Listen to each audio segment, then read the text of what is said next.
repérage. Il pleut tellement qu'il devient difficile de voir distinctement. Distrait, le professeur loupe la sortie. La route est déserte, les conditions météorologiques se dégradent. Il a faim, il est fatigué. Il se met alors en quête d'un endroit où il pourrait s'arrêter, manger et se reposer. Il aperçoit une petite maison. Il frappe à la porte. Une belle jeune femme vient lui ouvrir. Dès lors, il lui explique sa situation et lui demande s'il pourrait utiliser son téléphone.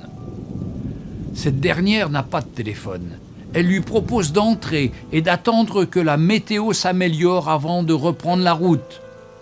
À bout de fatigue, l'homme accepte immédiatement.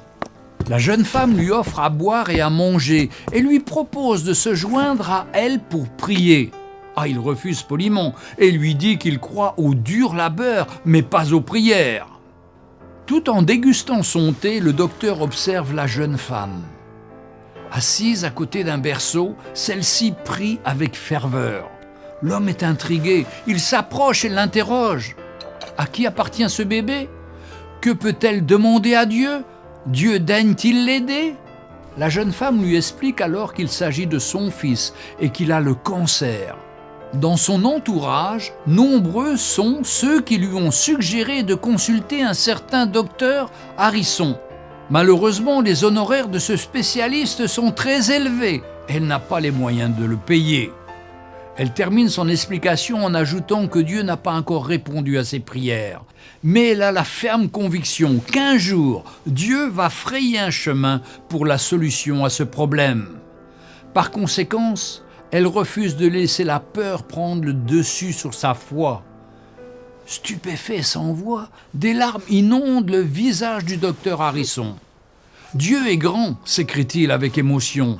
Il entame alors le récit détaillé des événements qui l'ont conduit jusqu'à elle. Toutes ces choses sont arrivées pour que Dieu réponde à la prière de l'un de ses enfants. Dieu voulait donner à l'éminent professeur, dont la carrière était devenue sa seule raison de vivre, l'opportunité de sortir de sa route, au sens propre et au sens figuré, pour pouvoir donner de son temps à son prochain et secourir ainsi des personnes en difficulté comme cette jeune femme. Quel Dieu admirable nous servons! Ses voies sont insondables. Notre cerveau est trop petit pour comprendre quel chemin il prendra pour répondre à nos prières. Je suis sûr que cette jeune femme n'a pas imaginé un seul instant que le docteur Harrison se trouverait un jour chez elle pour manger et se reposer. Cette histoire me rappelle beaucoup celle d'Élie et de la veuve dans la Bible. Dieu ne répond peut-être pas à nos prières selon nos voies, mais il a ses voies à lui, et il répond. Si nous comparons nos vies à un théâtre, nous pourrions voir combien derrière le décor, tel un metteur en scène, Dieu notre Créateur fait bouger les choses, les êtres humains, le temps, les circonstances, et ce, afin que toute chose concourt pour notre bien. Je veux conclure en rappelant quelle a été l'attitude de la jeune femme dans sa situation. Elle a dit au docteur Harrison que Dieu n'avait pas encore répondu à ses prières, mais qu'elle avait la ferme conviction qu'il allait trouver un chemin pour lui répondre et qu'elle ne laisserait jamais la peur prendre le dessus sur sa foi. Quelle belle attitude lorsqu'on est dans l'attente de Dieu. Son budget était restreint, mais elle n'a pas hésité à donner à manger et à boire à cet homme. À la fin, Dieu a orchestré une connexion divine.